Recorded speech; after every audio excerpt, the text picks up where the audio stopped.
Welcome, I'll be reacting to Outlander, Season 1, Episode 7. This is not a market substitute. Please support the original. Kitty! It's flashback time. We're flashing back in time. They didn't even have a huge wedding? They just did the register office? Well, I guess there was a war on, they just needed to get it done. It's like the equivalent of going to Gretna Green. Your family would prefer. Darling, the only family I care about is you and the family that we will make together. They're so cute together. Of course. You kiss your bride. What a transition there. And now the awkwardness begins. Sounds like the wedding party's still going strong. Were they still doing multiple day weddings at this point? I'm more familiar with the 15th and 14th century weddings.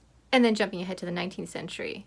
I haven't really studied this time period's weddings, especially in Scotland. They used to be, 3 days to a week? You know the drill. It's research time!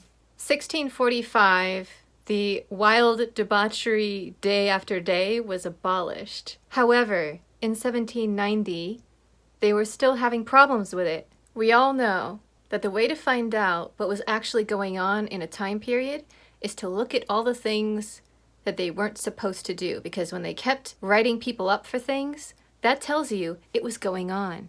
And also, were they still doing the Bedun? Oh, I hope not. Poor Claire if they did.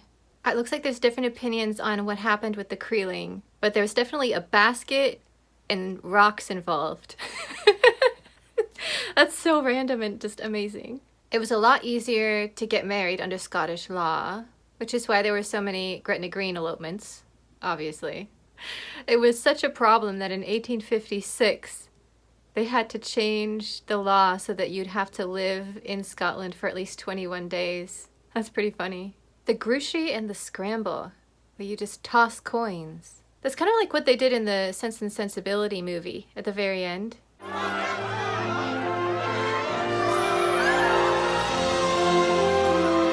Alright, so it looks like the several days of just complete over-the-top celebration ended before this time period. That's disappointing.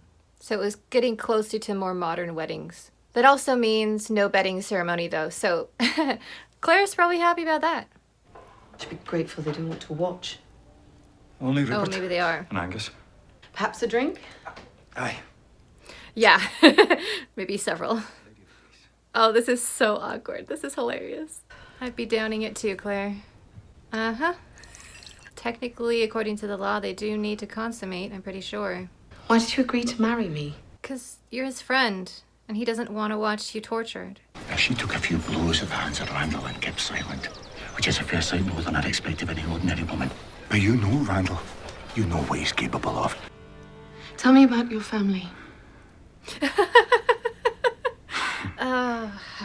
Generally getting to know one's This is spouses probably for a the really first good time. idea. Get intimate first in a different way, through who we are, before giving this a go. He's more nervous than she is. I'll help you with the laces and such. That reminds me, I have a new corset I need to finish fitting. Different era, though.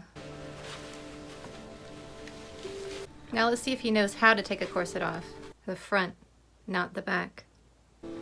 He's turning her around, he might know. It's the front. He got it right! Good job, Jamie. He's taking it off much slower than I tend to do. I just go... I like that she kept her stockings on, because it's probably pretty cold. Wait. Put some clothes on first. Wait. Well, at least there won't be any questions about whether or not it happened, which will be good if there's a trial. I said I was completely under your power and happy to be there. Cheese is the best. That's a lot of whiskey. I have 2 glasses that size and I'd be out. Now I want cheese and whiskey. That looks so good. I want their wedding feast dinner. Where do you get an invitation? See, And she's panicking. got a new kilt for the occasion. A phrase of colours. I plan to be wed but one time, Myrta. I'll do so in a way that would make my mother proud. Oh. Hoot. Your mother had the sweetest smile. Warm a man to the backbone just to see it. I have 3 conditions. Christ, it would be easier to kill you both.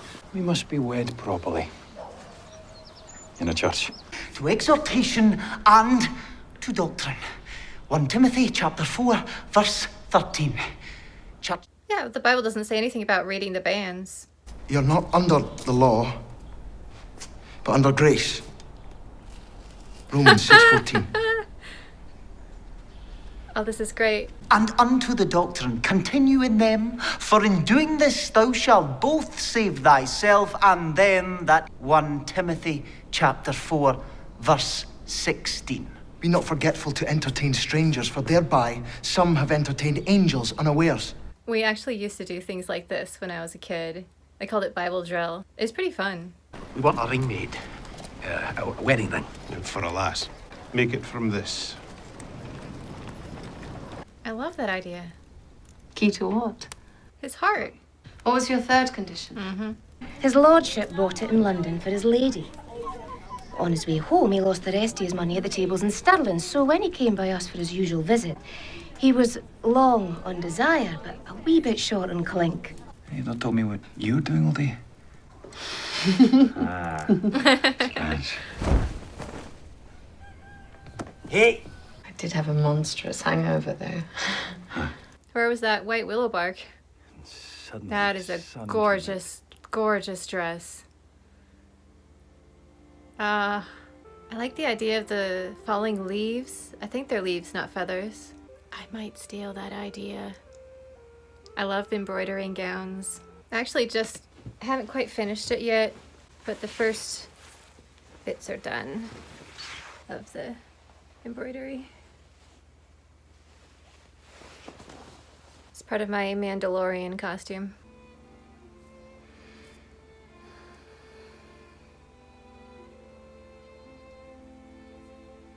Claire, why didn't you put it in your pocket? What? It might fall. A dress that large definitely has pockets, right? It would be accessible through a slit in the gown. Because some of them were really heavily embroidered, as I recall. See, look at this. Here are some 18th century pockets. They're super cool looking. I mean, sometimes they were worn over the dress, and sometimes I think under. Surely you would wear your pocket for your wedding, too. Decorating a pair of pockets was something that most 18th century women would have routinely done. Exactly. Embroidered pockets date mostly from the 18th century. A lot of them have flowers and leaves and birds, things like that on them. Pockets needed to have a smooth face to minimize abrasion when worn underneath garments. So raised work or metal work were not suitable. Neither were fabrics with pile surfaces, and the backs were never embroidered. Boom. She had pockets. So Claire, for some inexplicable reason, probably because she was hungover, put her ring here instead of in her pocket. Claire! To death us do part. That must have been tough for her to say. This is normal, Claire. It's fine. Bone of my bone. I like that they're doing the ancient and the modern in the same ceremony. It's like they're double bound now. He has no idea what he's doing. It's pretty cute. That fur looks really comfortable, actually, as a bed. There's a lot of drunk people around. You should be careful. But it needn't stop you from sampling other pleasures. This happens whenever he starts drinking. I don't know if Dougal is genuinely jealous or he just doesn't like Jamie, and this is yet another way to get back at him. You belong to my mother. Oh, Jamie. She's gonna feel so guilty now, though. Because she's only staying there long enough to find a way to get home. And he's like all in. I told you should have put that in your pocket. See? Just like the woman predicted in the first episode. I really enjoyed the structure of this episode rather than showing us a perfectly linear storyline all the way through the wedding day until the end. I like that they started it about halfway through and had flashbacks through Jamie's storytelling and wove things in and out, including the 1940s storyline. I thought that was really well done. It took an otherwise very predictable episode and made it a little bit more intriguing. from a viewer's perspective, especially someone like me who's a gray ace and all the endless making love scenes. Apologies to all the romantic fans out there. When I'm watching these on my own, I just chapter jump and skip past them. I don't even watch it. So I always appreciate it when episodes like this give us other things to enjoy, because those scenes I'm just like, is it over yet? I would never have thought to make a wedding ring out of a key. That is really neat. So creative.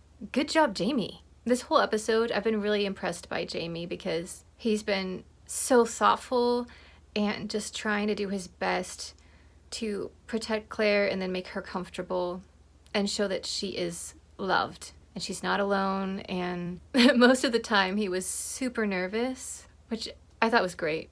Even though I don't ship the two of them together, other than as friends, I really appreciate their relationship, of how much they try to look out for each other and how kind that Jamie is as a person. I just hope that all of this is not about to blow up in their faces and cause a ton of issues with the English.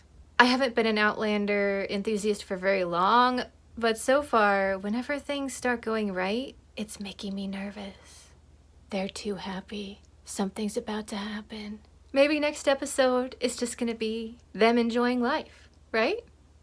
One can hope. The big question on my mind is if she's going to find a way to tell Jamie who she really is. She's going to have to figure out how superstitious he is first, maybe introduce the topic of Craignadoon and say, hey, have you heard of this place and the mythology? And maybe slowly ease him into it. Because if she tells him what's really going on, maybe he'll help her get back to Inverness. Or maybe she could just tell him part of it, like the fair folk there put a curse on me or something like that. I don't know. Tell him something. We'll see.